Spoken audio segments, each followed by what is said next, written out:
جب کوئی فوت ہو رہا ہو تو اس وقت لا الہ الا اللہ پڑھنا چاہیے، کیونکہ جو شخص جس کی وفات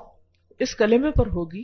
کلمہ توحید پر، آخری کلام جس کا لا الہ الا اللہ ہوگا، انشاءاللہ وہ جنت میں جائے گا، کیونکہ انما الاعمال بخواتیمہا، جس حال میں اختتام ہوگا وہیں سے اگلی زندگی اسی طرح شروع ہوگی۔ اگر ایمان پر گیا انسان، توحید پر گیا، تو انشاءاللہ آگے کے لیے بھی اچھی امید رکھی جا سکتی۔ لیکن کسی کو بھی زبردستی نہیں کلمہ پڑھوانا چاہیے اس وقت، جیسے زندگی میں کسی کو زبردستی نہیں آپ پڑھا سکتے، لا اکراہ فی الدین، کسی کو آپ اس طرح نہیں جبر سے کنورٹ کریں گے کہ نہیں تم لازم مسلمان ہو جاؤ، لیکن ورنہ تمہارے سر پہ میں یعنی تمہارا سر اڑا دوں گا، یہ اسلام کی تعلیم نہیں ہے۔ تو اسی طرح موت کے وقت بھی کسی کو زبردستی نہیں کرنی چاہیے، ہاں ساتھ ساتھ پڑھنا چاہیے، تلقین کرنی چاہیے، لیکن جبر نہیں کرنا چاہیے۔ اسی طرح موت کے وقت پیشانی پہ جو پسینہ آتا ہے یہ اچھے خاتمے کی علامت ہے۔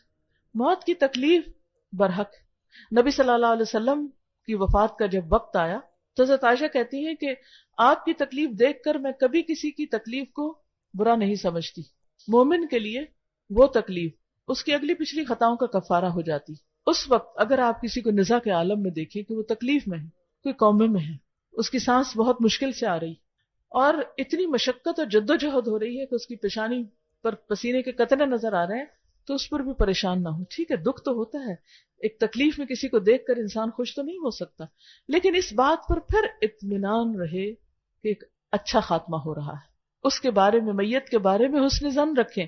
عام طور پہ کیا ہوتا ہے جب کوئی میت دنیا سے جاتی ہے اور اس موت کے وقت اگر اس کی حالت خراب ہو زیادہ تو لوگ بدگمان ہونے لگتے ہیں، پتہ نہیں اس نے کیا کیا خرابیاں کی ہوں گی اور کیا کیا برائیاں کی ہوں گی، تو جب اس کی موت بہت خراب ہو رہی ہے، اللہ کو پتا ہے کون کیا ہے اور اس وقت آخری وقت میں اس کے اوپر کون سی تکلیف گزر رہی ہے۔ لیکن حدیث کے مطابق موت کے وقت مومن کی پیشانی پر پسینہ آ جاتا ہے، یہ ایمان کی علامت ہے۔ پھر اسی طرح شہادت کی موت کی آرزو کرنی چاہیے، کیونکہ وہ اعلیٰ ترین درجہ ہے دنیا سے رخصت ہونے کا،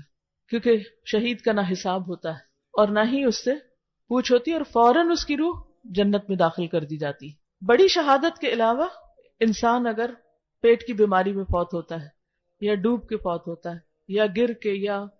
اس کے اوپر کوئی عمارت گر جاتی ہے زلزلے وغیرہ میں، یا کوئی سیلاب میں مر جاتا ہے، یا اسی طرح کوئی اور ایسی تکلیف آ جاتی ہے، تو اس پر بھی ایسے لوگوں کے بارے میں برا خیال نہیں کرنا چاہیے کہ یہ بہت گناہ گار ہوں گے اس لیے ان کی یہ شامت اس طرح آئی۔ اللہ جانتا ہے کہ کون کیسا ہے، ہمیں ججمنٹل نہیں ہونا، لیکن اس بات کے بارے میں تسلی رکھیں کہ انشاءاللہ ان کا انجام اچھا ہوگا، کیونکہ ایسے لوگوں کو شہید ہونے کی خوشخبری دی گئی۔ مثلا اگر پیٹ کی بیماری ہے، کسی کو پیٹ میں کینسر ہو جاتا ہے یا کوئی اور ایسی بیماری ہو جاتی ہے، اس وجہ سے وہ فوت ہو جاتا ہے، تو اس کے لیے بھی اچھے خاتمے کی علامت ہے یہ۔ اسی طرح باقی چیزیں جو ناگہانی آفات آتی ہیں اور اس میں لوگ چلے جاتے ہیں، تو ان کے بارے میں بھی حسن ظن رکھنا چاہیے۔ پھر اسی طرح حدیث میں یہ بھی آتا ہے کہ جو مسلمان جمعہ کے روز فوت ہوگا اللہ اسے فتنہ قبر سے محفوظ رکھے گا، تو جمعہ کے دن فوت ہونا یہ بھی اچھے خاتمے کی علامت ہے۔ اسی طرح رمضان کے مہینے میں فوت ہونا، پھر اسی طرح حج کے سفر پر یا عمرہ کرتے وقت، یا اللہ کی خاطر انسان گھر سے نکلے، جیسے دین کا علم حاصل کرنے کے لیے،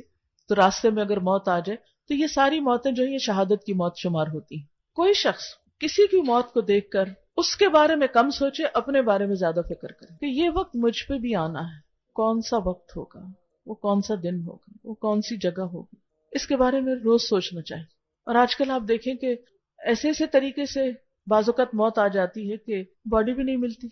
پلین کریش ہو جاتے ہیں، بعض اوقات ڈوب جاتے ہیں لوگ، بعض اوقات عمارتیں گر پڑتی ہیں اوپر، کچھ پتہ نہیں چلتا، غائبانہ نماز جنازہ ہوتی ہے، ان کے بارے میں برا نہیں سوچیں، لیکن اپنے آپ کو وہاں ضرور رکھا کریں، امیجن کیا کریں کہ اگر میں ان میں سے ایک ہوں